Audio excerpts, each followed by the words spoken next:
ये जो बाबा साहब की पार्टी है ना आरपीआई, वो अभी भी जिंदा है और उसे जिंदा रखने के लिए मैंने नजदीक से देखा है गवई साहब को। वो जानते हैं कि भाई ये जिंदा रहनी चाहिए, कभी ना कभी तो उभर आएगी। कि जब तक के कोई भी पार्टी हो, विरोधी दल कब बनती है? जब वो 10% उम्मीदवार चुनकर लाती है और उसका सेकंड नंबर आता है। कि आरपीआई में 16% एससी, 8% एसटी, 52% ओबीसी और 19% माइनॉरिटी का समावेश होना चाहिए। अगर वो 50% अगर विधानसभा गई तो किसी भी हालत में 29 की लोकसभा जीतेंगे और फेडरल स्ट्रक्चर के आर्टिकल को अमेंड करेंगे, जिससे अपना बहुत बड़ा नुकसान होने वाला है। जब तक कांग्रेस के पास में सेवा दल नाम का एक संगठन था जो जमीनी स्तर पे काम कर रहा था, कांग्रेस 75 साल तक सत्ता में रही। जिस दिन उनका सेवा दल का संगठन टूटा, कांग्रेस की हालत ये हो गई कि 44 पे आ गए। जिस कांग्रेस की सरकार आरपीआई के बिना किसी राज्य में बन नहीं पा रही थी, आज ये नतीजा है कि कांग्रेस को आरपीआई की जरूरत महसूस नहीं होगी। 1000 साल बौद्धों का राज था, क्या इन्होंने वो चाहते तो इस देश को बौद्ध देश का दर्जा नहीं दिला सकते थे? किया उन्होंने। उनको पता था कि यहाँ सभी समाज के लोग हैं, सबका सम्मान होना जरूरी है।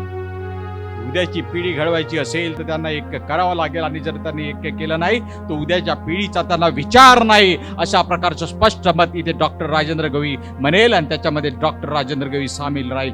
जर काही ऐक्य झालं नाही तर ते पाप डॉक्टर राजेंद्र गवई, बाळासाहेब आंबेडकर आणि रामदासजी आठवले यांच्या हातून घडेल, असं स्पष्ट मत मी इथे म्हणतोय। तर या भारत देशामध्ये सत्ता आरपीआयची आल्याशिवाय राहणार नाही। एससी, एसटी, ओबीसी, मायनॉरिटी, मुस्लिम ह्यांनी जर वजनमुठ बांधली तर सत्ता आपलीच।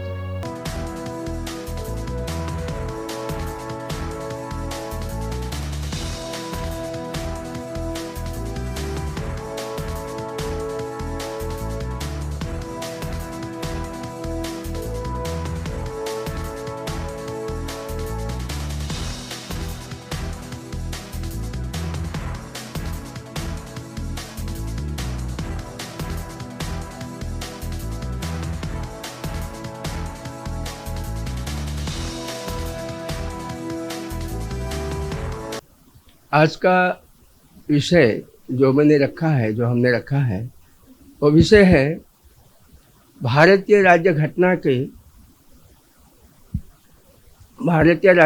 के बचाव में इंडियन नेशनल कांग्रेस का स्ट्राइक रेट बढ़ाने। दो विषय हैं। ये पहला विषय है भारतीय राज्य घटना के बचाव में इंडियन नेशनल कांग्रेस का स्ट्राइक रेट बढ़ाने। लोग कहते होंगे कि भाई ये तो आरपीआई का आदमी है, आरपीआई का विचारक है, लेकिन कांग्रेस के लिए ये बात क्यों करता है? साथियों, ये जो स्टेटमेंट है ये कम से कम भारत की जो 145 करोड़ जनता है, उस जनता के 50% जनता को रिलेट करता है। वो कैसे?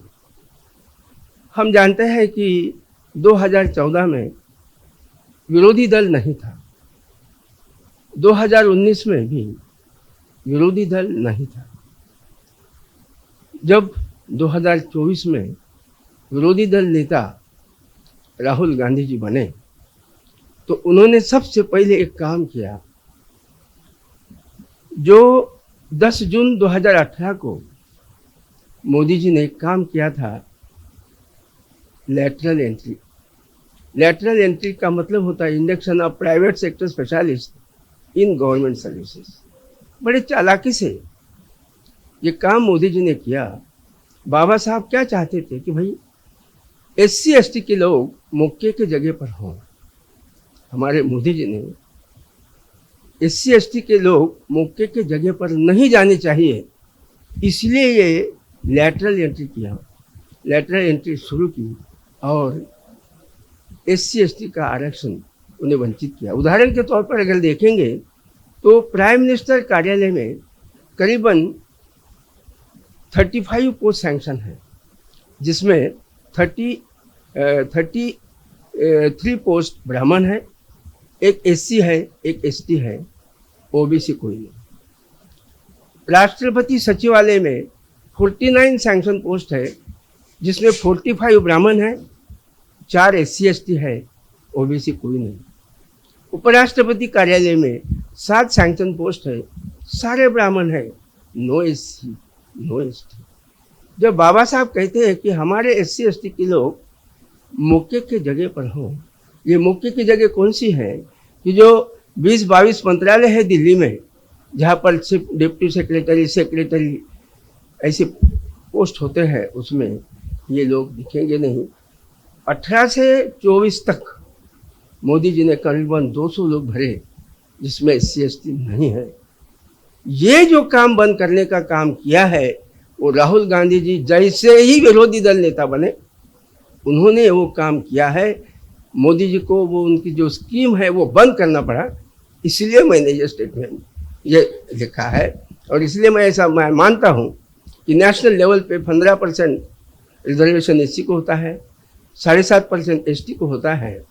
और जो बाबा साहब ने 340 कलम लिख के OBC को आरक्षण मिलना चाहिए, ये बाबा साहब ने जो इच्छा प्रकट की थी, उसमें लिखा था कि the president may appoint a commission to investigate the condition of other backward classes socially and educationally. ये जो बाबा साहब ने 340वां कलम लिखा है, वो कलम के मुताबिक VP सिंह साहब ने 1989 में जो 27% आरक्षण दिया, तो 15% SC, 7.5% ST और 27% ST, ये 49.7% लोग होते हैं। जो इंडिया की पॉपुलेशन 145 करोड़ है, ये रिलेट होता है स्टेटमेंट 50% आबादी से, और इसीलिए मैंने ये सब्जेक्ट दिया। दूसरा भी सब्जेक्ट इसमें है, उसमें क्या है और लिखा है कि बाबा साहब के कहने के मुताबिक बाबा साहब का RPI विरोधी दल बनाने का प्रयास। दोस्तों, दिनांक 30 सितंबर 1956 को बाबा साहब ने पहला जो उनका शेड्यूल कास्ट फेडरेशन जो पार्टी थी वो बर्खास्त की, और तब से रिपब्लिकन पार्टी मेरे पार्टी का नाम होगा, ये बाबा साहब ने जाहिर किया। उसके 66 दिन के बाद बाबा साहब अपने को छोड़कर चले गए। उनके बेटे भैया साहब अम्बेडकर, उन्होंने 10 महीने के बाद यानी 3 अक्टूबर 1957 को RPI का गठन किया, जिसमें 7 लोग थे।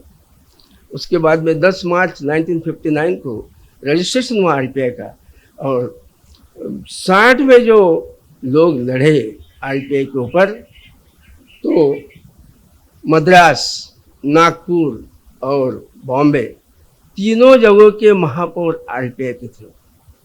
उसके बाद में 62 में एन शिवराज जी उनकी अध्यक्षता में RPI लड़ी। कुछ करीबन 67 लोग उन्होंने खड़े किए थे, 3 लोग खासदार बने। उसके बाद दादा साहेब गायकवाड़ आए, उनके काल में 67 में एक आया, 71 में एक आया, और इस तरह से गवई साहब ने भी काम किया और S राजेंद्रन साहब ने भी काम किया। लेकिन बाबा साहब की जो इच्छा थी कि मेरी पार्टी RPI विरोधी दल बने, इस बात को समझने में किसी ने भी ध्यान नहीं दिया। कोई बात नहीं, लेकिन सबसे बड़ी बात यह है, ये जो बाबा साहब की पार्टी है ना RPI, वो अभी भी जिंदा है, और उसे जिंदा रखने के लिए मैंने नज़दीक से देखा है गवई साहब को। वो जानते हैं कि भाई ये जिंदा रहनी चाहिए, कभी ना कभी तो उभर आएगी, और इसीलिए मुझे बहुत उनके बारे में अच्छा लगता है। वो जितनी तकलीफ करते हैं मुझे मालूम है। तो ये जो RPI है, ये RPI विरोधी दल बनाने के बारे में इसके बाद गवई साहब भी ध्यान देंगे, और हम जो उनके साथ में है हम भी साथ देंगे। लेकिन इसका मतलब क्या है? इसका मतलब ये है कि जब तक कि कोई भी पार्टी हो, विरोधी दल कब बनती है? जब वो 10% उम्मीदवार चुन कर लाती है और उसका सेकंड नंबर आता है।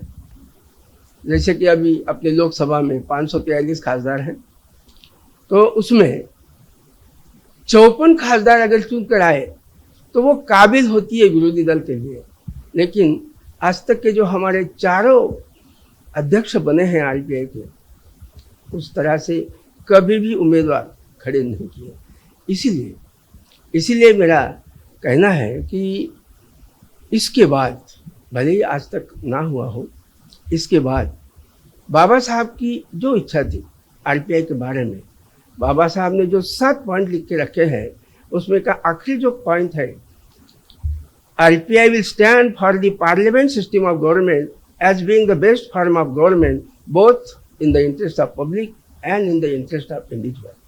ये जैसा बाबा साहब का स्टेटमेंट ऐसा दिखता है कि वो 100% लोगों को, भारत के 100% लोगों के लिए RPI है, ऐसा दिखता है।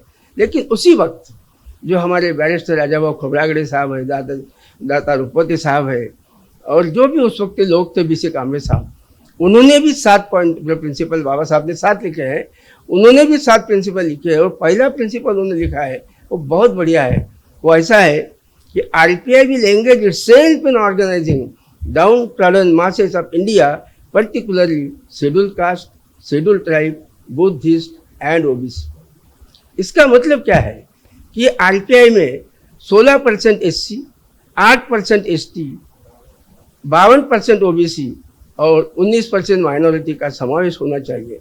लेकिन इतनी बड़े का समावेश करने के बजाय मेरा ऐसा मानना है कि 16% SC, 8% ST और 14% मुस्लिम अगर इकट्ठा हो जाए, जिन्हें अपन 38% कहते हैं, अगर ये 38%, 38% लोग अगर एक साथ मिल जाए और वो काम करने लगे, तो बाबा साहब के पार्टी को विरोधी दल बनाने में कोई दिक्कत नहीं आएगी।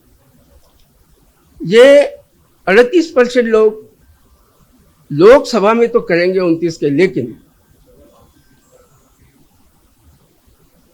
लेकिन आज का जो विषय जो मैंने रखा है वो जितना लोकसभा के लिए इम्पोर्टेंट है, उससे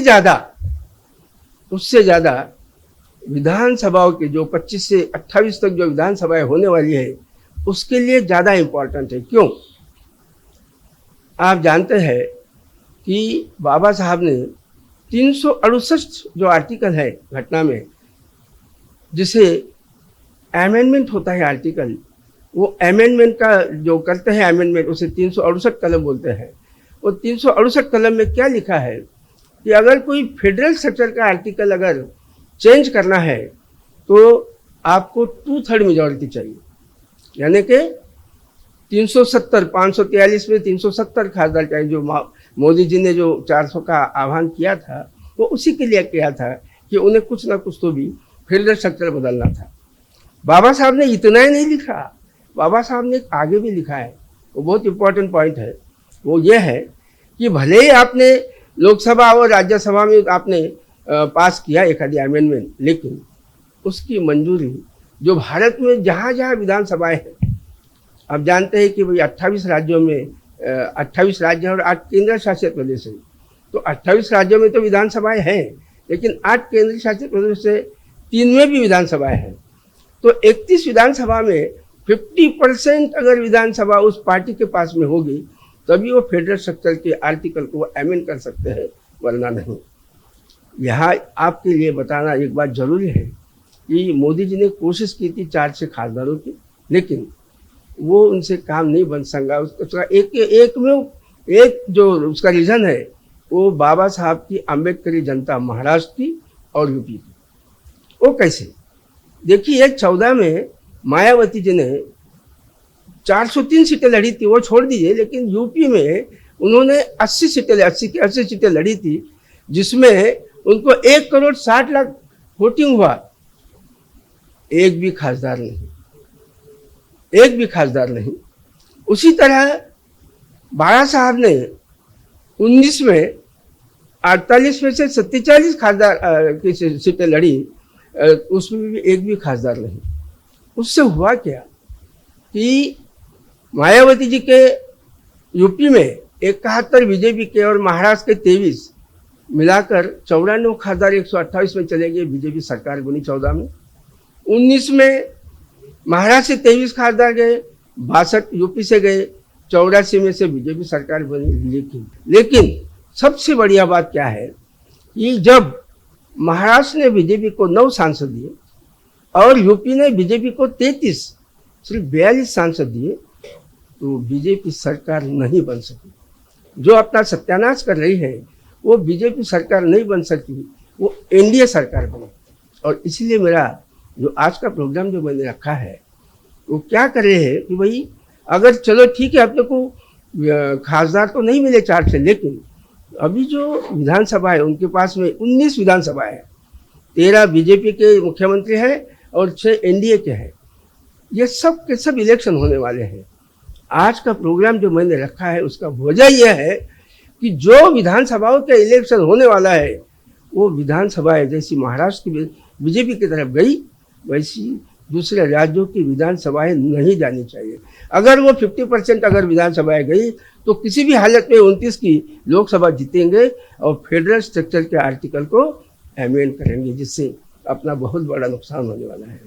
और ये सारी जो बातें हैं ये बताने के लिए मैंने इस प्रोग्राम का आयोजन किया है। और ये दोनों बातें ध्यान में रखते हुए मैं ऐसा मानता हूँ कि हमारे जो आरपीआई के साहब लोग हैं वो ध्यान दें कि भले ही इसके पहले बाबा साहब की पार्टी को विरोधी दल बनाने का विचार ना किया हो, लेकिन इसके बाद में वो 10% चुन कर आने चाहिए। इस तरह से वो काम हो और ऐसा काम करेंगे। और बाबा साहब का जो सपना था कि मेरी पार्टी आरपीआई विरोधी दल हो, वो कब होगी? जब ये 38% लोग 62 से मिलेंगे। जैसे कि इंडिया गठबंधन है, उन्हें बोलेंगे तुम 62% लड़ो, हमें 38 दो, क्योंकि हमारे पास 16% एससी है, 8% एसटी है और 14% मुस्लिम है। अगर मुस्लिम के 2 लोग, एससी के 2 लोग और आदिवासी के 2 लोग मिलकर एक गठबंधन बनाते हैं 38% का, तो जो ओबीसी के भले ही 44% हो, जिसमें 22% आरएसएस ओबीसी है और 22% मंडल ओबीसी है, वो अपने साथ आएंगे और अपनी बाबा साहब की पार्टी को भी हम विरोधी दल बना सकते हैं। यही सब बातें बताने के लिए आज के प्रोग्राम का आयोजन किया गया है। मुझे मेरे कहने के मुताबिक मेरे रिक्वेस्ट पर गवई साहब आज आए हैं, मुझे बहुत अच्छा लगा। उसके साथ में रामराजा आत्राम जी भी आए हैं और मैंने महमूद चाचा साहब को रिक्वेस्ट की थी, उन्होंने हाँ कह दिया था, लेकिन अचानक उनको काम आने से मैंने जनाब अब्दुल गफूर पाशा साहब को रिक्वेस्ट की और वो माने। इन सब का मैं आभारी हूँ। और इतना सब करने के ये सब बोलने के बाद मैं मेरे शब्द को समाप्त करता हूँ। धन्यवाद। सबसे पहला सवाल ये है कि इस कार्यक्रम में आज जो लोग मौजूद हैं इनकी उपस्थिति और इस कार्यक्रम के माध्यम से जाने वाला संदेश, ये दोनों का कहीं ना कहीं महत्व होना चाहिए। सबसे पहली चीज़, मैं जब मेरी उम्र 50 साल है, मैंने 50 साल में तकरीबन 10 इलेक्शन देखे हैं। शायद छोटा था तो समझ नहीं पाता था, लेकिन उसके बाद के जो इलेक्शन देखा है मैंने, कांग्रेस को मैंने लंबे समय से सत्ता में देखा, लेकिन कांग्रेस का वो पतन हुआ कि आज कांग्रेस अपने अस्तित्व की तलाश कर रही है। इसके पीछे कांग्रेस की सबसे बड़ी जो गलत नीति रही वो थी उनका सेवा दल का टूटना। जब तक कांग्रेस के पास में सेवा दल नाम का एक संगठन था जो जमीनी स्तर पे काम कर रहा था, कांग्रेस 75 साल तक सत्ता में रही। जिस दिन उनका सेवा दल का संगठन टूटा, कांग्रेस की हालत ये हो गई कि 44 पे आ गए। बाबा साहब ने जब आरपीआई की स्थापना की, उसके पहले बाबा साहब ने बहुत सारी चीज़ों को डिज़ाइन करके गया था। आप समझिए, बाबा साहब ने भारतीय बौद्ध महासभा बनाई, बाबा साहब ने समता सैनिक दल बनाया, बाबा साहब ने आखिरी में रिपब्लिकन पार्टी ऑफ इंडिया बनाया। बाबा साहब को ये चीज़ समझती है, और बाबा साहब जैसे बुद्धिमान व्यक्ति के ऊपर शक करना यानी अपनी ज़िंदगी को झुटलाना है, ऐसा मेरा मानना है। बाबा साहब ने जब समता सैनिक दल बनाई, उन्हें पता था कि यही वो संगठन है जो ज़मीनी स्तर पे लोगों के लिए डे टू डे बेसिस पे काम करेगा, जिसका नतीजा हम वोटरों के रूप में हमारी पॉलिटिकल पार्टी को सत्ता के द्वार तक पहुंचा सकते हैं। कांग्रेस की सेवा दल जब तक काम कर रही थी, कांग्रेस सत्ता में थी। आप याद रखिए, आज सेवा दल का पतन हुआ, कांग्रेस खत्म। उसी तरह से अगर वाकई में आरपीआई को मुख्य विपक्षी दल देखना चाहते हैं तो हमें कहीं ना कहीं समता सैनिक दल को वापस से जमीन पे खड़े करना पड़ेगा। आज सेवा दल खत्म हुई, समता सैनिक दल अपने अस्तित्व पे खरी नहीं उतर पाई, जिसका नतीजा था कि राष्ट्रीय स्वयंसेवक संघ हम पे हावी हो गई। आप समझिए, इस देश में जब तक कांग्रेस अपने अस्तित्व पे थी, उन्होंने 3 मर्तबा आरएसएस से बैन लगाया, लेकिन कांग्रेस ने संवैधानिक रूप से उनको उनके गलत कार्यों पे रोका नहीं, जिसका नतीजा था कि जिस कांग्रेस के दौर में उनके हथियार संघ मुख्यालय में रख के पूजे जाते थे, वही कांग्रेस के पतन के बाद में रोडों पे लोगों के हाथ में नजर आए। जिस कांग्रेस की सरकार आरपीआई के बिना किसी राज्य में बन नहीं पा रही थी, आज ये नतीजा है कि कांग्रेस को आरपीआई की जरूरत महसूस नहीं हो रही। हो सकता है मैं अपनी जगह पे गलत हूँ, राजेंद्र भाई बैठे हैं, वो मुझसे ज़्यादा सियासत समझते हैं, उन्होंने काफ़ी सारे चुनाव देखे हैं, लेकिन मैंने जहाँ तक चुनाव को देखा है, जहाँ तक मैंने राजनीति को समझा है, आज से 20 साल पहले ये था कि अगर आरपीआई किसी सरकार से अलग हो जाए तो सरकारें पलट जाया करती थी। आज पोजीशन ये है कि आरपीआई के पास में पूरे महाराष्ट्र में कोई सीट नहीं है। नतीजा हमने देखा है कि अब हमारे नेताओं को कहीं ना कहीं निचले दर्जे में देखे जाने की कवायद शुरू हो गई है। वो दिन आ गए हैं कि हमारे लोगों को संघ मुख्यालय में जाके वंदना करने की नौबत आ गई। इसके पहले हमारी जहां वंदना होती थी, वो संघ के चड्डी छाप लोग आके हमारी वंदना में पीछे खड़े रहते थे। हालात इसलिए बदले क्योंकि हमने अपने अस्तित्व को, वजूद को खोने में कहीं कसर नहीं छोड़ी। हमारे लोग उनके साथ मिलकर हमारे जड़ों को खोदने में कहीं कसर नहीं छोड़ रहे। अगर मैं इतिहास की बात करूं, मैं बार बार इस शब्द का इस्तेमाल करता हूं, इस देश में 1000 साल तक बौद्धों का राज था, 500 साल मुगलों ने राज किया, 200 साल अंग्रेजों का राज था, ब्रिटिश गवर्नमेंट क्रिश्चियन थे, अंग्रेजों ने राज किया, 70 साल अलग अलग विचारधाराओं की सरकार ने राज किया।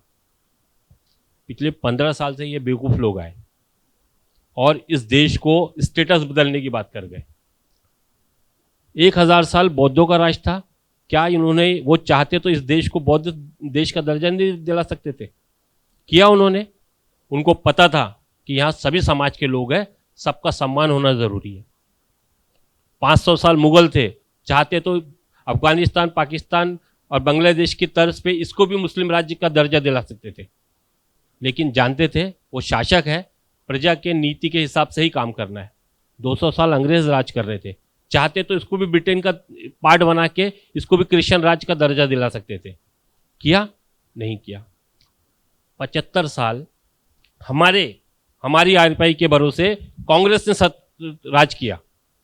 हमारी आरपीआई के भरोसे, डॉक्टर बाबा साहब अम्बेडकर द्वारा स्थापित आरपीआई के भरोसे कांग्रेस ने 75 साल राज किया है। जिस दिन हमने उनका साथ छोड़ दिया होता, आज कांग्रेस 75 साल पहले ही खत्म हो चुकी होती। ये थी डॉक्टर बाबा साहब अम्बेडकर की ताकत। उस 75 साल में कभी भी कांग्रेस ने किसी भी एक धर्म के लिए इस देश को रिजर्व करने की कोशिश नहीं किया। आप देखिए पिछले 15 साल से हिंदू राष्ट्र की किस तरह से गूंज उठ रही है। इसलिए मुझे एक शेर याद आता है, पता नहीं किसका है, लेकिन जब मैंने वो सुना था तो मुझे लगा कि वो आज के लिए लिखा गया होगा। कितना कमजोर है ये गुब्बारा, चंद सांसों में फूल जाता है। कितना कमजोर है ये गुब्बारा, चंद सांसों में फूल जाता है, और जब कमीना उरूज पाता है अपनी औकात भूल जाता है। वो शेर आज के लिए बोला गया था कि 15 साल में ये अपनी औकात भूल गए। अब अगर इनकी औकात इनको याद दिलाना है तो हमें वापस संविधान निर्माता डॉक्टर बाबा साहब अम्बेडकर के साथ खड़े होने की नौबत है। जिस दिन आप और हम डॉक्टर बाबा साहब अम्बेडकर के साथ में, उनके विचारों के साथ में इस देश में चलना शुरू कर देंगे, यकीन मानिए वो चड्डी छाप कड़ी छाप बुड्ढे घुटने के बल चलते हुए नजर आएंगे। हमने बाबा साहब को छोड़ने की कोशिश किया, उन्होंने बाबा साहब को पकड़कर हमारे छाती पे मूंग दलने का काम कर गए। मोरेश्वर नगरारी जी बार बार एक शब्द का इस्तेमाल करते हैं, मैं तकरीबन 4 से 5 साल से जानता हूं। वो हमेशा मुझे कहते हैं कि आरपीआई को मुझे वापस से जिंदा करना है। मैंने भी सोचा कि मोरेश्वर नगरारी जी जैसा रिटायरमेंट आदमी जिसका 1.25 लाख रुपए पेंशन है, खुशहाल जिंदगी है, क्यों एक पॉलिटिकल पार्टी जिसका कहीं अस्तित्व नजर नहीं आता वो अपनी पूरी टाइम खराब कर रहा है।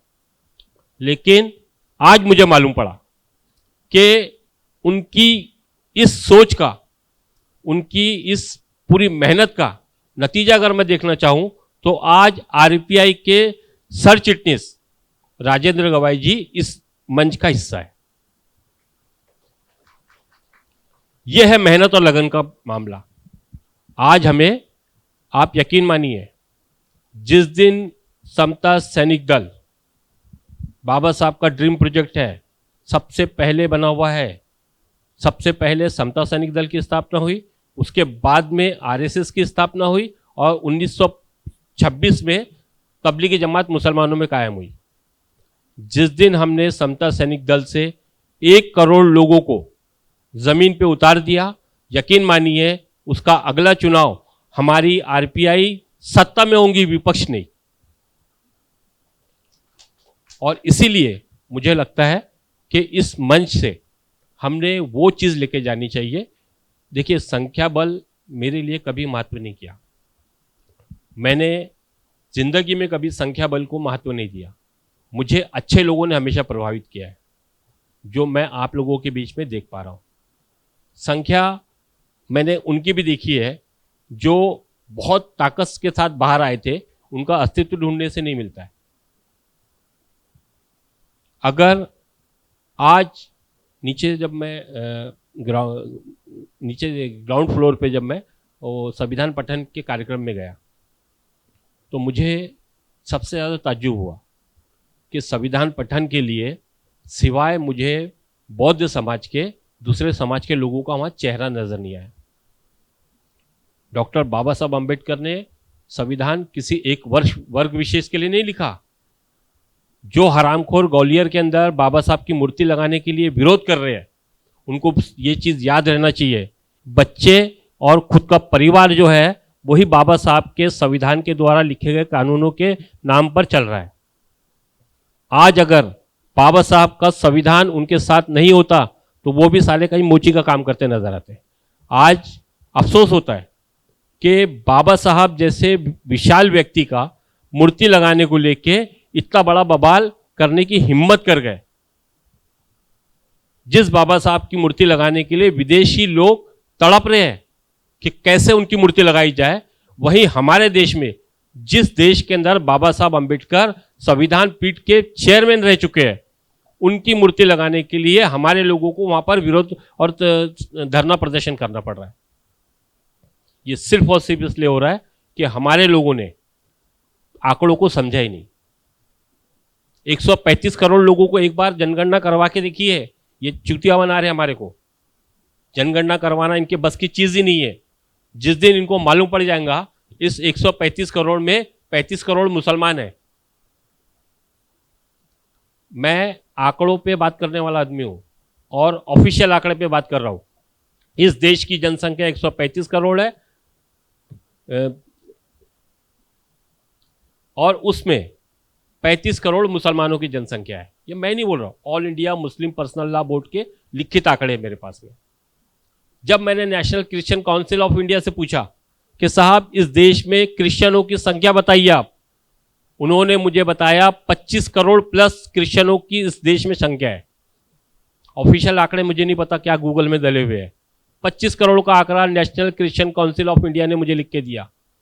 जब मैंने सिख संगत से पूछा, मैंने खालसा संगत से पूछा कि सरदारों की जनसंख्या इस देश में कितनी है, आप ताज्जुब करोगे, उन्होंने कहा 5 करोड़ सरदारों की संख्या है, जिसमें मोना पंजाबी और पगड़ी वाले पंजाबी आते हैं। ये 3 कम्युनिटी को मिला के 65 करोड़ का आंकड़ा बाहर आया है। और सबसे ज्यादा वंडर मुझे उस टाइम पे हुआ जब मैंने भारतीय बौद्ध महासभा से ये पूछा कि इस देश में बौद्धों की जनसंख्या कितनी है। उन्होंने मुझे 63 लाख का आंकड़ा दिया। 63 लाख का आंकड़ा लिखित रूप में आया है मेरे पास में इस देश में बौद्धों की। आज नगरारे जी का कैलकुलेशन उनकी जगह पे परफेक्ट है, लेकिन आपको जनसंख्या के आंकड़े देखने जरूरी है। और ये उनको भी पता है। जिस दिन जनगणना हो गई उसके बाद में वही निचली जाति का धोबी उनसे ये सवाल करेगा कि जब हमारी जनसंख्या ही टोटल 22 लाख है तो फिर हम आपके साथ में सत्ता में कैसे भागीदारी करेंगे। एक सीट चुन के आने से आप सत्ता में कहीं पर भी भागीदारी नहीं ले सकते। आज भी आरपीआई का वजूद मैं देख पा रहा हूं, क्योंकि डॉक्टर बाबा साहब आम्बेडकर ने अगर इसका सपना देखा था तो मेरा ऐसा मानना है कि डॉक्टर बाबा साहब आम्बेडकर जैसे बुद्धिमान व्यक्ति कोई भी गलत फैसला कर ही नहीं सकता था, क्योंकि उसके पास में दूरंदेशी की नजर थी। राजेंद्र गवई जी यहाँ है। आरपीआई को मजबूत करने के लिए उनकी पहल को मैं सलाम करता हूँ। और नगरारे जी जैसे उनके साथ में अच्छे लोग जुड़े हुए हैं, ये इस बात का सबूत है कि आने वाले समय में इस देश का भविष्य आरपीआई हो सकता है, बशर्ते कि आप और हम भी उनके साथ में कंधे से कंधा मिला के चलने की ताकत पैदा करें। मैं समय की सीमाओं के बंधन में बंध कर और गवई साहब के आदेश पर अपनी बात को कम से कम शब्दों में ख़त्म करने की कोशिश करता हूँ। इस शेर के साथ में मुश्किलें लाख सही, फिर भी तुम्हें लड़ना होगा। रास्ते दुश्वार सही, फिर भी तुम्हें चलना होगा। और अगली नस्लों को बचाने के लिए जो भी लड़ना है, इसी नस्ल को लड़ना होगा। Thank you very much. अतिशय सुंदर असा हा कार्यक्रम आदरणीय मोरेश्वर नगराळे साहेब यांनी आयोजित केला। डॉक्टर बाबासाहेब आंबेडकरांचं स्वप्न साकार करायचं आहे, या मंचकाखाली, या शीर्षकाखाली त्यांनी हा कार्यक्रम आयोजित केला आणि त्यांची धडपड सतत सुरू असते। बाबासाहेब आंबेडकरांनी हा पक्ष स्थापन केला किंवा त्यांची तशी कल्पना होती आणि त्यांच्या महापरिनिर्वाणानंतर या त्यांच्या कल्पनेनुसार या पक्षाची स्थापना झाली।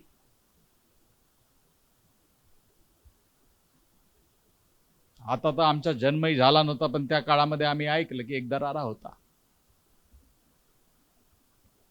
रिपब्लिकन पार्टी ऑफ इंडियाचा एक दरारा होता, महाराष्ट्रात दरारा होता, महाराष्ट्राच्या बाहेर दरारा होता। आणि आज तो दरारा कुठे गेला आज मलाही कळत नाही। अनेक कारणं आहेत, सोपं नाही आहे। स्वप्न असले पाहिजे, चंद्रावरती जाण्याचेही स्वप्न असले पाहिजे। पण आताच्या काळामध्ये जे चाललं आहे ते स्पष्टपणे मी सांगतोय की अतिशय मेहनत करावी लागेल। जे स्वप्न मोरेश्वर नगराळेजींचं होतं ते स्वप्न माझं आहे। मोरेश्वरजी नगराळे यांना आज पेन्शन 1.25 लाख मिळते। मी सोमय्या मेडिकल कॉलेजमध्ये प्रोफेसर होतो आणि ते पेन्शन सुरू व्हायच्या पहिलेच व्हॉलंटरी रिटायरमेंट घेतलं आणि या स्वप्नासाठी बाहेर पडलो। पण मला वाटतं थोडं वाट बघितलीस तर बरं झालं असतं, 1.25 लाख तरी मिळाले असते। पण मोरेश्वर नगराळे साहेब कधीच सांगत नाही की त्यांना 1.25 लाख मिळतात। त्याच्यामुळे आता त्यांना आम्ही उद्यापासून काय त्रास देणार आहे ते बघू।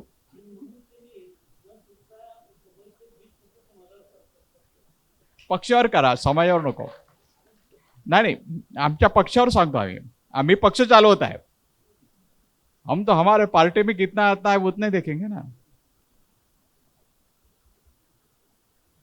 तो त्याच्यामुळे समाजावरती त्यांनी केला असेल आतापर्यंत, पक्षावरती पण केला आहे, पण कमी केला आहे. एवढा पगार आम्हाला माहीत नव्हता. आम्ही तर काहीच नाही, आम्हाला तर म्हणजे पेन्शन नाही, काही नाही. कल का दिन कैसा गुजारेंगे ये तो हमें को टेन्शन रहते. आणि म्हणजे स्वतःचं नाही, परंतु पक्षाचा आता खर्च एवढा वाढलेला आहे. एक ऑफिस आहे मुंबईला, एक ऑफिस आहे अमरावतीला, अनेक ठिकाणी छोटे मोठे ऑफिसेस आहेत जिल्ह्याचे. त्या ऑफिसेस मेंटेन करता करता नाके नऊ येतात. किती लोकांनी राज ठाकरेचं शेवटचं भाषण ऐकलं मला माहित नाही, पण राज ठाकरे स्वतः बोलले पक्ष चालवताना काय त्रास होते हे राज ठाकरेला विचारा. मला वाटतं हे शेवटचं भाषण जे तुम्ही ऐकलं त्यांनी तो एक जोक सांगितला, तो जोक सांगण्यासारखा नाही आहे. तेव्हा आमचे स्वप्न तेच होतं, पण तसं काही झालं नाही. रिपब्लिकन ऐक्य जेव्हा झालं, तेव्हा 4 खासदार निवडून आले. आता तर रिपब्लिकन ऐक्य होईल की नाही होईल आम्हाला माहित नाही, परंतु रिपब्लिकन ऐक्य व्हावं ही आमची इच्छा आहे. आणि जर का आजच्या नेत्यांना उद्याची पिढी घडवायची असेल तर त्यांना ऐक्य करावं लागेल, आणि जर त्यांनी ऐक्य केलं नाही तर उद्याच्या पिढीचा त्यांना विचार नाही, अशा प्रकारचं स्पष्ट मत इथे डॉक्टर राजेंद्र गवई म्हणेल, आणि त्याच्यामध्ये डॉक्टर राजेंद्र गवई सामील राहील. जर काही ऐक्य झालं नाही तर ते पाप डॉक्टर राजेंद्र गवई, बाळासाहेब आंबेडकर आणि रामदासजी आठवले यांच्या हातून घडेल, असं स्पष्ट मत मी इथे म्हणतोय. कारण की त्याच्याशिवाय काही होणार नाही. मी आता आकडेवारी देणार आहे. आता तर अशी परिस्थिती आलेली आहे की तुम्ही ऐक्य करा नका करू, कमीत कमी एकाच्या सुखा दुःखात तरी सामील व्हा. तुम्ही ऐक्य करू किंवा नका करू, पण एकमेकाच्या सुखा दुःखात तरी सामील व्हा. आज तर नेते लोक एकामेकाच्या सुखाच्या आणि दुःखात सुद्धा सामील होत नाही. अशा प्रकारची दुर्दैवाची अवस्था मी बघत आहे, आणि खेदाची गोष्ट आहे. जास्त काही या गोष्टीवरती बोलणार नाही, परंतु कोणत्या पातळीवरती रिपब्लिकन नेते गेलेले आहेत. आणि खरंच हा डॉक्टर राजेंद्र गवई ज्यांनी MBBS केलं, तर उच्च शिक्षण त्वचा रोगमध्ये केलं, वयाच्या 28व्या वर्षी जो सोमय्या मेडिकल कॉलेजमध्ये लेक्चरर होता, त्यांनी त्याचा राजीनामा देऊन खरंच योग्य केलं की काय, अशा प्रकारचे विचार आज मला येऊ लागले आहे. कारण की त्याची आकडेवारी माझ्याकडे आहे. तुम्ही म्हणता तुम्ही 5 वर्षापासून नगराडे साहेबांना ओळखता. हम तो 20 साल से पहचानते हैं, 20 साल से. नगराडे साहब हम आप नीचे देखते तो समझ में नहीं आता कि सोए है कि जागे हो. नहीं बरोबर है ना? वही नहीं, नगराडे वही बरोबर है ना? अब वो जिते नीचे देखते तो हमें लगता है सोए है की जागे है. मी काय म्हणतो, जर आपल्याला लोकसभेमध्ये चिन्ह मिळायचं असेल, जर आपल्याला रजिस्ट्रेशन घ्यायचं, रिकग्निशन घ्यायचं असेल, तर आपल्याला महाराष्ट्राच्या लोकसभेमध्ये किती मतं मिळावं लागतील? 6% म्हणजे किती? साधारणतः किती आकडा आहे? साधारणतः तो सोडून द्या. साधारणतः तुमचा जो अंदाज आहे वयाचा, किती वय तुमचं आता? तुमचं 40 आहे की 35 आहे? तुमचं वय किती आहे आता? 71 पर्यंत. तुमच्या वयाचा जो अनुभव आहे त्या अनुभवाप्रमाणे साधारणतः किती मतं भेटले पाहिजे? 10 लाख, 20 लाख, 25 लाख, 30 लाख? नाही, हे मला समजलं. जितके मतं भेटले त्याचे 6%, पण साधारणतः किती मतदान होतं? म्हणजे 25 लाख मतदान भेटून सुद्धा बाळासाहेब आंबेडकरांचा पक्ष रिकग्नाइज नाही झाला 2019 मध्ये. हे तुम्ही मान्य कराल? किती? 25 लाख मतं मिळाले. आता 25 लाख गुणिले भागेला 48, 25 lakhs डिवायडेड बाय 48,000. म्हणजे जर रिपब्लिकन पार्टी ऑफ इंडियाला रिकग्नेशन घ्यायचं असेल, रिपब्लिकन पार्टी ऑफ इंडियाला चिन्ह मिळवायचं असेल, तर किमान प्रत्येक मतदारसंघामध्ये 50,000 मतं मिळाले पाहिजे, तर का आपल्याला चिन्ह मिळेल, अन्यथा चिन्ह मिळणार नाही. पण आमची सुरुवात झाली आहे. पाशा साहेब हिम्मत मत हारो. आमची सुरुवात झालेली आहे. 2014 मध्ये मी मोरेश्वर नगराडे साहेब यांना आमदारकीचं तिकीट दिलं होतं. 252 मतं मिळाले. तर सुरुवात झाली आहे. 252 मतं मिळाली होती. त्याच्यानंतर या लोकसभेमध्ये सुद्धा आमची सुरुवात झालेली आहे. आम्ही मोरेश्वर नगराळे साहेबांना तिकीट दिलं, 800 मत मिळाले आम्हाला. आमची सुरुवात झालेली आहे. दिल्ली दौड़ आणि हे सगळे फिगर बघता, दिल्ली दूर नहीं, हम एक न एक दिन जरूर रिकग्निशन लेके रहेंगे. सुरुवात झाली आहे पाचसा साहेब. आम्ही हिंमत हारलेलो नाही आहे. तेव्हा आपल्याला मेहनत करावी लागेल. येणाऱ्या काळामध्ये खूप मेहनत करावी लागेल, कारण की सोपी गोष्ट नाही आहे. म्हणजे समजा यांचं नगराळे साहेबांना जर 800 मतं मिळाले तर आपण 52,000 गुणिला 800 बघू ना आपण, मजा डिवायडेड बाय 800 म्हणजे 65 पट्टीने आपल्याला मेहनत करावं लागणार आहे. आणि ती सोपी गोष्ट नाही आहे. ही आपल्याला मेहनत सुरू करावी लागणार आहे. परंतु त्यांची जी तळमळ आहे त्या तळमळीसाठी मी आलो. कदाचित रिपब्लिकन नेत्यांच्या ऐक्यामुळे लोक येत नसतील, रिपब्लिकन ऐक्यामुळे आपल्याला मतं मिळत नसतील, तो नंतरचा भाग आहे. पण त्यांच्या तळमळी मी मिळालो. हा एवढा मोठा भयानक कार्यक्रम त्यांनी आयोजित केला. समाजासाठी त्यांनी घरातले पैसे, खिशातले पैसे टाकले. लोक येतील. आम्ही ते विजय वडेट्टीवारांना सांगितलं, आम्ही एक कार्यक्रम घेत आहे, त्याचे लिफलेट सुद्धा येत आहेत. आम्ही विजय, आणि त्याच्यामुळे त्यांना मला वाटलं 100% येत आहेत काय, ते नसतील मी तर तिथेच घेऊन आलो असतो. पण ठीक आहे, तो नंतरचा भाग आहे. पण त्यांना मी सांगताना काय सांगितलं, हॉल तर भरलेला आहे आणि एवढेच लोक बाहेरही आहे. पण त्यांची तळमळ मी समजू शकतो नगराळे साहेबांची. समाजासाठी त्यांनी 20% देण्याचा निर्णय घेतला, कदाचित जास्तही देतील. परंतु काय, अहो कमीत कमी अर्धा हॉल भरेल एवढ्या तरी लोकांनी त्यांचा सन्मान ठेवायला पाहिजे होता. का असं होत आहे? आज जेव्हा आम्ही उमेदवार उभे करतो, बाबासाहेब आंबेडकरांचा पक्ष म्हणून आम्ही मतं मागतो, काय मनस्थिती झाली या लोकांची. आज खऱ्या अर्थानं या डॉक्टर राजेंद्र गवईला त्याच्या लेक्चरशिपचा राजीनामा देण्याचं दुःख होत आहे. तेव्हा आपण हिंमत सोडू नये. या कार्यक्रमामध्ये मी अतिशय सुखद अशी बातमी देणार आहे, आनंदाची बातमी देणार आहे. ती आनंदाची बातमी मोरेश्वर नगराळे साहेब यांना अगोदरच दिलेली आहे. ही म्हणजे की ते हिंगणघाट तालुक्याचे अध्यक्ष आहेत. मी म्हटलं कुठपर्यंत तुम्ही तालुक्याचे अध्यक्ष राहणार? माझी इच्छा आहे की तुमच्या कुठेतरी तुम्हाला आम्ही वरच्या ठिकाणी नेलं पाहिजे. आज आम्ही घोषित करतो की वर्धा जिल्ह्याचे उपाध्यक्ष नगराळे साहेबांना आम्ही घोषित करतो. सगळ्यांनी उभं राहा.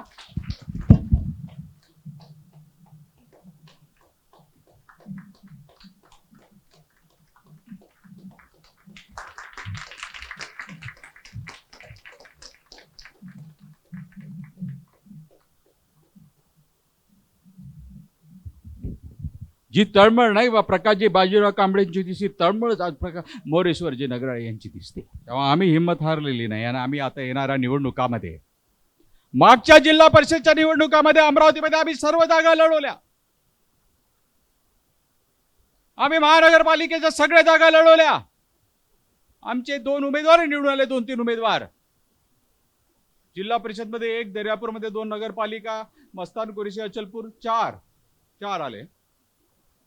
दर्यापूर नगरपालिका 2, जिल्हा परिषद 1, नाही पंचायत समिती 1 नाही आली आपली. 4 तर आलेत, पण आमची बेरीज 17,000 पर्यंत गेली. त्याच्यामुळे तुमची जबाबदारी वाढली नगराळे साहेब. जिल्हा परिषदच्या निवडणुका झाल्यानंतर, नगरपालिकेच्या निवडणुका झाल्यानंतर, महानगरपालिकेच्या निवडणुका झाल्यानंतर आपण परत इथेच कार्यक्रम घेऊ, ज्या ठिकाणी पाशाही असतील, रामराजे साहेब हे असतील. आणि तुम्ही तुमच्या उपाध्यक्ष पदाचे काय कमाल केली हे दाखवा लागेल. जबाबदारी वाढली.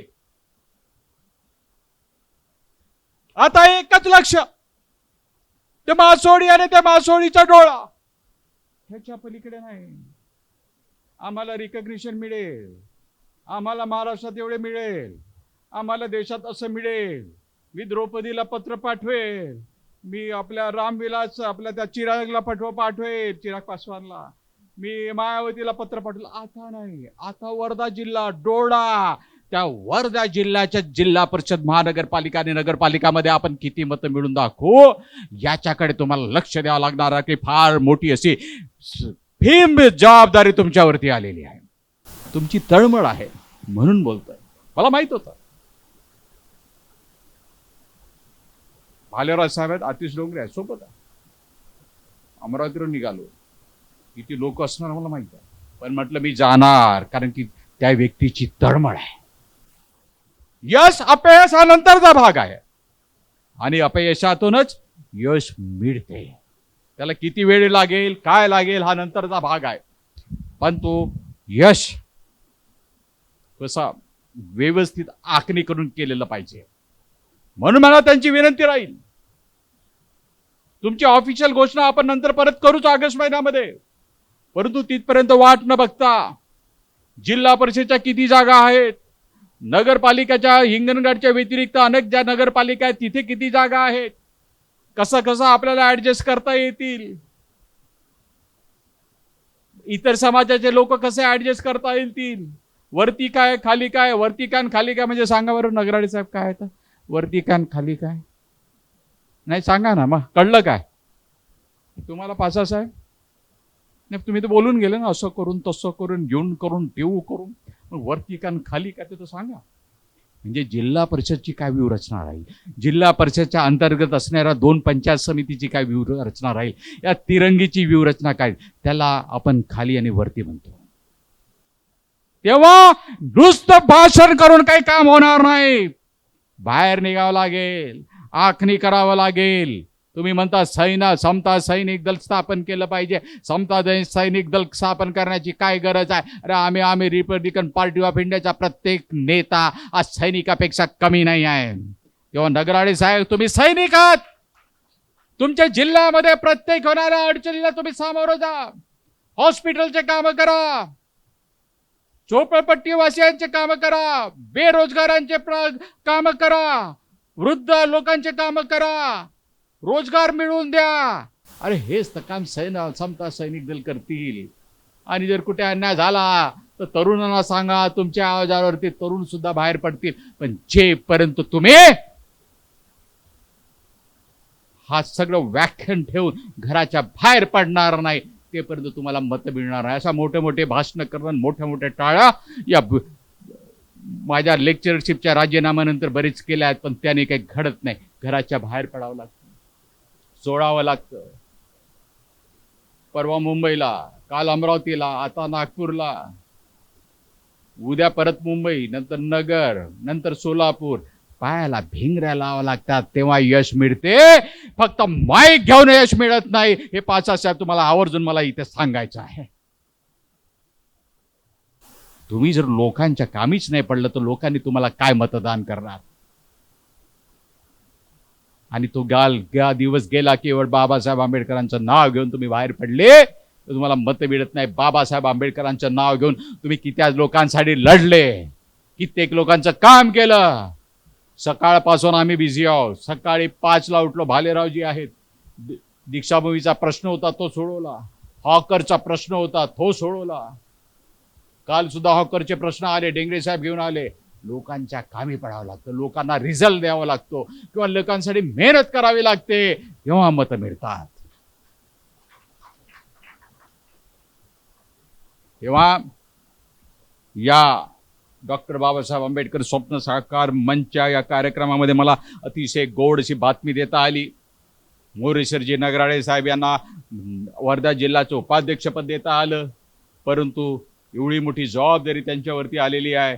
त्यांच्याकडे आता भीम कार्य करणं अपेक्षित आहे आणि येणाऱ्या काळामध्ये पुढच्या वर्षी म्हणा, कदाचित या वर्षीपर्यंत निवडणुका लागतीलच, पुढच्या वर्षी 25 मे 2026ला आपण वर्धा जिल्ह्यामध्ये किती उमेदवार उभे केले, किती ना किती मतं भेटले, निवडून आणणं पडणं हे याच्याबद्दल मी काही नाही म्हणणार नाही. आपल्या हातात नाही, एक मताने माणूस पडू शकतो. मला 2009 मध्ये अमरावती लोकसभेमध्ये 2,52,000 मतदान भेटले. लोकसभेमध्ये 2,52,000 पतंग निशाणीवरती पडलं. विषय पडण्याचा नाही, विषय आहे 2,52,000 मत घेण्याचा. तेव्हा तुम्ही कामाला लागा.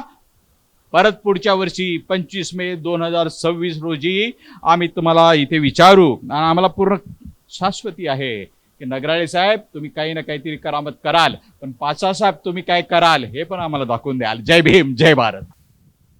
राजेंद्रजी गवई साहेब, मी तुम्हाला सांगू इच्छितो, देश आपला धोक्यामध्ये नाही आहे. देश आपला धोक्यामध्ये नाही, धोका देशामध्ये निर्माण झालेला आहे. ज्यांनी या देशाला स्वातंत्र्य करण्यासाठी आपलं रक्त सांडलं, आपल्या घरला काटे बाजू लागले, मात्र 2014 पासून भारताची उलटी गंती सुरू झालेली आहे. भारत पुन्हा एकदा पारतंत्र्याकडे जाऊ पाहत आहे. आणि अशा परिस्थितीमध्ये आमचे ज्येष्ठ आदरणीय मित्र डॉक्टर मोरेश्वर नगराळे साहेब यांनी एक सुंदर स्वप्न पाहिलेलं आहे. आणि ते स्वप्न आहे डॉक्टर बाबासाहेब आंबेडकरांचं स्वप्न. अगर मेरा आरपीआय पक्ष सत्ता पक्ष न बना तो विरोधी दल तो बनना, याच्यासाठी ते पायाला भिंगरी बांधून या वयामध्ये आज महाराष्ट्राच्या कानाकोपऱ्यामध्ये फिरत आहेत. परवा ते लातूरला येऊन गेले. परिस्थिती कठीण आहे. तुमचं स्वप्न आम्ही साकार करण्यासाठी प्रयत्न करू. मात्र नगराळे साहेब, या नालायक राजकारणी लोकांच्या नादी लागता कामा नये. ते सत्ताधारी असतील की विरोधी असतील, या कुणाही माणसाला देश आणि देशातील नागरिकांशी काही देणं घेणं नाहीये. काय चाललंय गवई साहेब? का चाललंय महाराष्ट्रामध्ये? कशा प्रकारच्या लोकशाही पद्धतीने निवडून आला सत्तेला पालथा पाडून पैशाच्या जीवावर खोके घेऊन त्यांनी त्याला खाली खिचून ते त्या ठिकाणी आली. आणि असली ही नालायक माणसं या देशाचं किंवा या देशातील गरीब माणसाचं काय भलं करणार आहेत? तरुणाला माझी विनंती आहे, तरुणांनी खऱ्या अर्थानं पेटून उठलं पाहिजे. आमचे पूर्वज म्हणायचे की निजामाचं सरकार लई चांगलं होतं, ब्रिटिशचं सरकार लई चांगलं होतं. का स्वातंत्र्य मिळून ही अशी अपेक्षा का? ही चर्चा का? देशाला स्वातंत्र्य मिळून आज 78 वर्षाच्या याच्यामध्ये येत आहे गवई साहेब. पण आम्ही आदिवासी म्हणतो स्वातंत्र्य कुण्या गाढवणीचं नाव आहे. स्वातंत्र्य कशाला म्हणतात? आमच्यापर्यंत स्वातंत्र्य आलेलंच नाही. काय दिलं आम्हाला? आज ही आदिवासी, आज देशामध्ये 2011च्या जनगणनेप्रमाणे आदिवासींची लोकसंख्या ही 16 कोटी आहे. 16 कोटीपैकी किती आदिवासी आज दारिद्र्यरेषेच्या वर आहेत? त्यांना त्यांचा हक्क आहे का? आम्ही फळ फूल खाली पडलेले ते बी फळं वेचण्यासाठी जंगलामध्ये जायचा प्रयत्न करतो. तोही आमचा अधिकार त्यांनी हिरावून घेतलेला आहे. आणि म्हणून नुसतं या सभागृहामध्ये येऊन भाषणं ठोकून काही उपयोग होणार नाहीये. अतिशय महत्त्वाचं बोलले राजेंद्र गवई साहेबांनी की लोकांमध्ये गेलं पाहिजे. लोकांमध्ये गेल्याशिवाय लोक जागृत होत नाहीत. किती टक्के मतदान होतंय? 60%, 65%. मग 35% मतदान कुठं जात आहे? 40% मतदान कुठं जात आहे? का लोक मतदानाला घराबाहेर पडत नाहीत? कशामुळं पडत नाहीत? त्या 35-40% लोकांमुळं हे असले गद्दार लोक सत्तेवर येऊन बसतात. आणि म्हणून जनतेमध्ये मतदानाची जागृती वाढवणं ही तेवढंच आवश्यक आहे. मी असं म्हणेन डॉक्टर मोरेश्वर नगराळे साहेबांना, अहो आपण एवढी मेहनत करून, मेहनत करे मुर्गे साहब अंडे काय मताब साहब, काय त्या इंडिया आघाडीची हे वाढवायची आवश्यकता आहे हो? आपण आपल्या आपल्या मूळ आरपीआयची ताकद वाढवूया. भले भले वेळ लागेल, एक दिवसाचे काम होणार नाही, पण एक दिवशी हे काम निश्चित होईल. आपण जर मनातून कामाला लागलो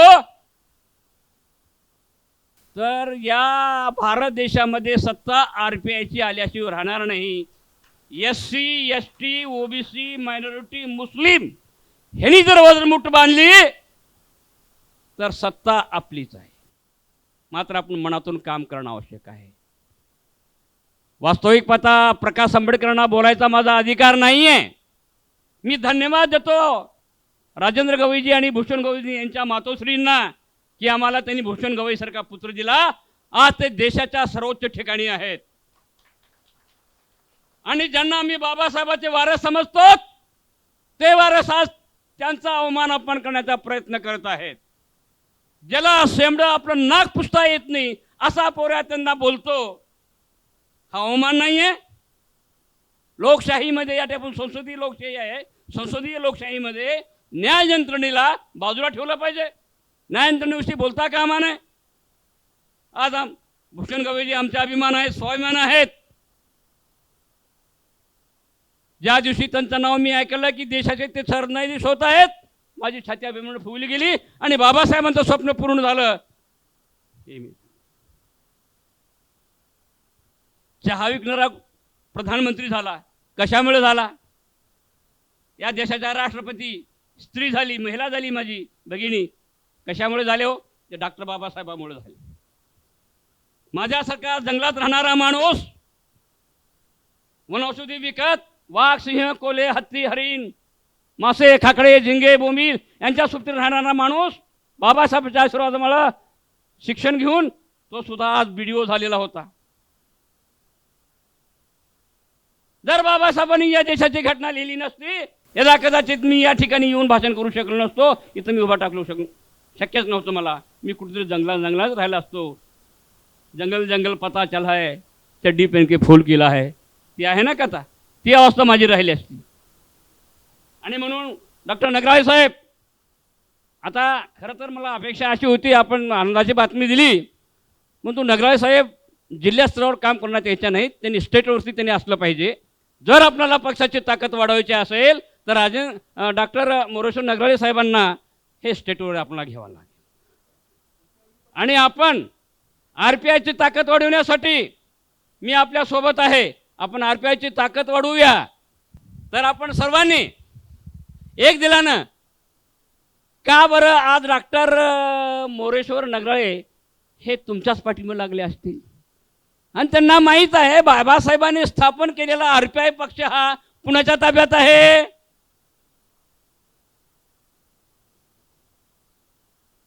तुमच्या ताब्यात आहे. आणि ते तुम्ही जीवन ठेवलेलं आहे. आणि म्हणून ते माझ्या पुढं एकदा नाही, दोनदा नाही, 15-20 वेळ तुमचं त्यांनी अभिनंदन केलेलं आहे की त्यांनी हा पक्ष जीवन ठेवलेला आहे म्हणून. आणि या पक्षाला आपण पुढे आणूया. मोठमोठी भाषणं करण्यापेक्षा कृतीमध्ये आपण आपला विचार आणूया. आणि आता येणाऱ्या लवकरच जर झाल्या तर मला तर शक्यता वाटत नाही, कारण या भाजपवाल्याला RSS वाल्याला आणखी भीती आहे. आणि म्हणून त्यांनी हे जिल्हा परिषदा, पंचायत समित्या, महानगरपालिकेच्या निवडणुका घेतील असं मला वाटत नाही. हे नसताना आता जे प्रशासक आहेत ते ऑटोमॅटिक त्यांच्यापर्यंत सुटकेस भरून देत आहेत. मग हेच चालू द्या असं त्यांचं मत आहे. जर समजा सुदैवानं निवडणुका लागल्या, जिल्हा परिषद, पंचायत समित्या, महानगरपालिकेला आपण आपले उमेदवार उभं करू.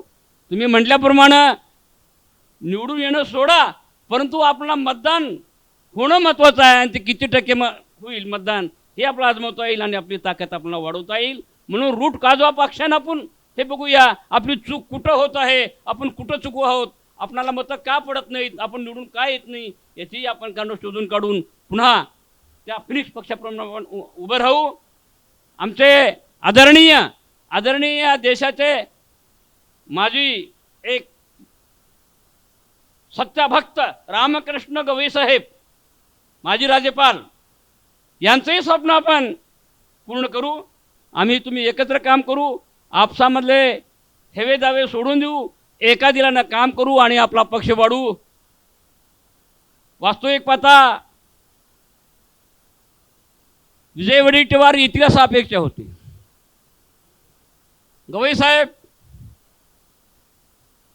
आपली यांची कविता आहे ना, भीमा तुझ्या विचाराचे 5 जरी लोक असते तर तयांच्या तलवारीचे टोक असते न्यारे, तसं ही काहीतरी कविता आहे.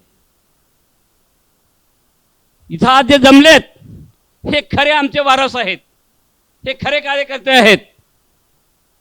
आणि लोकसंख्या किती आहे याच्यावर न जाता ते आपले सच्चे पाईक आहे, सच्चे कार्यकर्ते आहेत.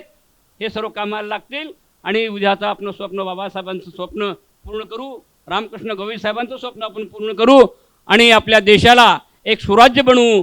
अन्यतः जर आपण गप्प बसलो, आता तुम्ही मगाशीच म्हटल्याप्रमाणे की त्या पापाच्या धनी आपण होऊ, आपण जर शांत बसलो तर.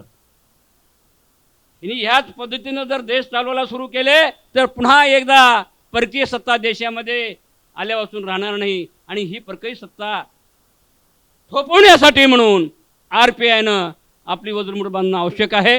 एवढं या ठिकाणी बोलतो. मला आदरणीय डॉक्टर मोरेश्वर नगराळे साहेबांनी या ठिकाणी बोलवलं, माझा मान सन्मान केला आणि आपण मला ऐकून घेतलात. मी जंगलातला माणूस, आम्ही दमडोजी वगैरे, आम्ही जंगलातली माणसं, आम्हाला काही तेवढं अक्कल नसती, काही तेवढं आमचं विचार नसतं, तरी तुम्ही ऐकून घेतलात. याबद्दल तुम्हाला सर्वांचा मी आभारी आहे. या ठिकाणी थांबतो. जय भीम, जय आदिवासी, जय बिरसा. धन्यवाद. रिपब्लिकन पार्टी ऑफ इंडिया जिवंत ठेवण्याबद्दल जे आपण माझं कौतुक केलं त्याबद्दल मी तुमचे आभार मानतो. आणि मोरेश्वर नगराळेच्या साहेबांच्या कार्यक्रमाला मी यासाठी चालू की ते नेहमीच म्हणतात की साहेब काही असो, तुम्ही आहात म्हणून हा पक्ष कमीत कमी जिवंत आहे, अन्यथा याचं रजिस्ट्रेशन पण गेलेलं असतं. तर त्याच्यामुळेच त्या आदरापोटी प्रत्येक वेळेस म्हणतात की तुम्ही जर नसते, एक मुंबईला पार्टी ऑफिस मेंटेन करणं मेन, बाकी तर ठिकाणी आहेतच, पण मुंबईला आझाद मैदान सारख्या ठिकाणी पार्टी ऑफिस मेंटेन करणं, कागदपत्र करणं. आता आम्ही 15 जूनला एक कार्यक्रम घेतलेला आहे. काय धडपड. भालेराव साहेब तर ते जवळजवळ 40 दिवस झोपले नाही आहेत. प्रत्येकाला पत्र पाठवणं, आउटवर्ड नंबर लिहिणं, रजिस्टरमध्ये त्याचा आउटवर्ड नंबर लिहिणं, स्टॅम्प पाठवणं, ते सगळं मॅच होते का नाही मॅच होते का, म्हणजे सोपं काम नाही. परंतु रिपब्लिकन पार्टी ऑफ इंडियाचं रजिस्ट्रेशन मला कायम ठेवता आलं याचा मला आनंदच आहे. आणि तुमच्यासारखे लोक, म्हणजे फार कमी लोक आहेत, पण तुमच्यासारखे लोक कौतुक करतात तेव्हा मला बरं वाटतं की कमीत कमी आमचे कौतुक करणारे काही लोक तर आहेत. कारण की मतदान मिळवणं हा नंतरचा भाग आहे, पण रजिस्ट्रेशन टिकवणं ही काही सोपी गोष्ट नाही. त्याच्यामुळे मी तुमचे आभार मानतो आणि त्याच आदरापोटी मी ह्या कार्यक्रमाला आलो. कारण की त्यांची ती धडपड असते. मला माहित आहे की त्यांची इच्छा आहे की रिपब्लिकन पार्टी ऑफ इंडिया विरोधी पक्ष व्हावा, पण रिपब्लिकन पार्टी ऑफ इंडियाचे रजिस्ट्रेशनच गेलं तर ते कसं बनवतील, म्हणून ते कायम ठेवण्याचं काम, म्हणजे दूध तर मी ठेवतो, त्याच्यात साखर टाकण्याचं काम ते करतीलच नक्की, पण दूधच जर आपण काय संपवलं तर त्यात साखर कशी टाकणार. त्याच्यामुळे आपण सगळ्यांनी माझं कौतुक केलं. ते एक प्रकारचं मला बरं वाटतं आणि अशा प्रकारचं आपण काम करा. मी रिपब्लिकन पार्टीचं रजिस्ट्रेशन कायम ठेवेल आणि तुम्ही मतदान त्याचं वाढवत राहा, एवढीच कडकडीची विनंती. जय भीम, जय भारत. या विचारमंचाच्या संदर्भामध्ये जेव्हा डॉक्टर साहेबांनी माझ्यासमोर असं म्हटलं की आपल्याला रिपब्लिकन पक्ष हा पुढे न्यायचा आहे आणि आपल्याला तो साकार ठेवायचा आहे आणि विरोधी पक्ष दल म्हणून त्याला पुढे नेऊन काम करायचं आहे, असं त्यांनी माझ्याजवळ यापूर्वी घरी येताना म्हटलं. सर म्हटलं हे कसं शक्य होईल आणि आपल्या कार्यक्रमाला खरंच गवई साहेब येतील का? काहून येतील म्हणे? मला अशी खात्री आहे म्हणे की ते साहेब आल्याशिवाय राहणार नाही. एवढी खात्री जर समजा तुम्ही म्हटलं देता तर खरंच कार्यक्रम साकार होईल असं मलाही वाटते म्हटलं. आणि रिपब्लिकन पक्ष हा डॉक्टर बाबासाहेबांचा आहे, तो जिवंत ठेवण्याची जबाबदारी त्यांची आणि माझी आहे. आणि म्हणून मी तुम्हाला असं म्हणतो की डॉक्टर साहेबांनी जे कार्य सुरू केलेलं आहे आणि ठेवलेलं आहे ते खरंच याला आपण पुढे नेण्यासाठी प्रयत्न करीत आहे आणि करणार आहेत, हे आपल्याला डोळ्यासमोर दिसते. जेव्हा बाबासाहेब आंबेडकरांनी या पक्षाची स्थापना केली आणि पक्ष पुढे येण्यासाठी प्रयत्न केले, तर जे काही आपल्यातले नेते मंडळी होती त्यांनी त्या पक्षाची अवहेलना केली आणि मागे आणण्याचं काम जरूर केलं. परंतु नगराळे साहेबासारखे जर समजून चला होतकरी विचारवंत आणि विचारक जर समजून चला असतील तर बाबासाहेब आंबेडकरांचा जो मंच आणि प्रवाह आहे आणि प्रवास आहे तो खरोखरच पुढे नेण्यासाठी आम्ही त्यांच्यासोबत राहू याला काही दुमत नाही. आणि म्हणून साकार करण्यासाठी जे प्रयत्न करतील त्याच्या पाठीमागे राहून आम्हीही त्यांना मदत करण्याचे प्रयत्न जरूर करू. आणि सहकार्य माझं तर आहेच, मी असं म्हणत नाही सहकार्य नाही, कारण ते मला नेहमी आल्यानंतर प्रश्न समुद्रपूरला जेव्हा येतात तेव्हा माझ्याच घरी येतात. याचं कारण असं आहे की त्यांना आणि मी आणि माझा आणि ते याचा अर्थ होता की जवळजवळ त्यांच्याशी माझा 15-20 वर्षापासून संबंध आहे. ते जरी रत्नागिरीला होते तरी तेव्हाही आल्यानंतर माझ्या घरी येत होते. हा संबंध त्यांचा आणि माझा जरूर आहे. आणि म्हणून मी असं म्हणेल की बाबासाहेब आंबेडकरांचं जे स्वप्न आहे रिपब्लिकन पार्टी ह्या टिकविणे आणि पुढे नेणे आणि त्याला स्वरूप प्राप्त करून देणे यामध्ये दुमत राहणार नाही. आणि म्हणून मी जास्त वेळ न घेता इथे थांबतो आणि मी माझी रजा घेतो. जय भीम. आज यहाँ बड़े आनंद की शुभकामना हमारे मोरेश्वर जी नगराड़े साहब को वर्धा जिला अध्यक्ष बनाकर दी है, उपाध्यक्ष। मैं तहे दिल से उनका स्वागत करता हूँ और आज के इस माता रमाई के स्मृति दिन में उन्हें वंदन करते हुए मेरे 2 शब्द समाप्त करता हूँ। डॉक्टर बाबासाहेब आंबेडकर स्वप्न साकार मंच आयोजित केलेल्या कार्यक्रमास आज प्रमुख वक्ते म्हणून आदरणीय डॉक्टर राजेंद्रजी गवई सरचिटणीस अखिल भारतीय रिपब्लिकन पार्टीचे सरचिटणीस यांनी आपल्या या कार्यक्रमाला येऊन मार्गदर्शन केले, त्याबद्दल या मंचातर्फे मी त्यांचे आभार मानतो।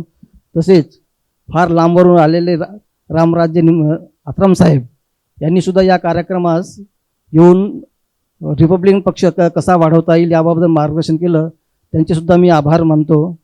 नंतर पाशासाहेबांनी सुद्धा या कार्यक्रमाला उपस्थित राहून त्यांचे मार्गदर्शन केलं, त्यांचे सुद्धा मी आभार मानतो।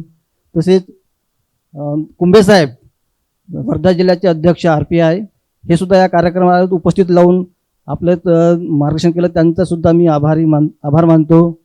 आमच्या गावचे दमडूजी मडावी जे आदिवासी नेते आहेत ते दमडूजी मडावी सुद्धा तेवढ्या लांबवरून येऊन या कार्यक्रमाला उपस्थित दाखवली, त्यांचे सुद्धा मी आभार मानतो। आमचे मित्र म्हणता येईल महाकाळे सर, आमचे तसे जुने आमच्या गावाजवळचेच आहेत, जुनी ओळख आहे, ते सुद्धा या कार्यक्रमाचे अध्यक्षस्थान भूषवून त्यांनी सुद्धा उपस्थित राहिली, त्यांचे सुद्धा मी आभार मानतो। नंतर या कार्यक्रमाचे प्रमुख वक्ते म्हणजे आयोजक डॉक्टर मोरेश्वरजी नगराळे यांचं प्रमोशन झालेलं आहे, म्हणजे या वर्धा जिल्ह्याचे उपाध्यक्ष झाले, RPIचे उपाध्यक्ष झाले, त्यांचे मी या मंचातर्फे हार्दिक अभिनंदन करतो आणि त्यांना पुढच्या कार्यक्रमासाठी शुभेच्छा देतो। ते माझे मामा आहेत आणि त्यांच्यामुळे सुद्धा मी घडलो, मला सांगताना अभिमान वाटतो। मी फार म्हणजे गरिबीतून वर आलेलो आहे आणि दापोलीसारख्या ठिकाणी शिक्षण घेणं म्हणजे फार कठीण होतं। गावाजवळ 1000 किलोमीटरवर शिक्षण घेतलं आणि त्यांच्या सहकार्यामुळे, त्यांच्या पत्नी माधुरी नगराळे यांच्या सहकार्यामुळे मी शिक्षण घेऊ शकलो आणि मी अधिकारी झालो आणि आज आपल्या समोर बोलण्याची संधी मिळाली, हे त्यांचे आशीर्वाद आहे माझे। हा कार्यक्रम ज्यांच्यासाठी आपण आयोजित केला आणि जरी शेवटचा असला तरी जे काय आपले प्रेक्षक आले आणि या प्रेक्षकाशिवाय हा कार्यक्रम होऊ शकला नसता, अशा मी सगळ्या प्रेक्षकांची या मंचातर्फे आभार मानतो।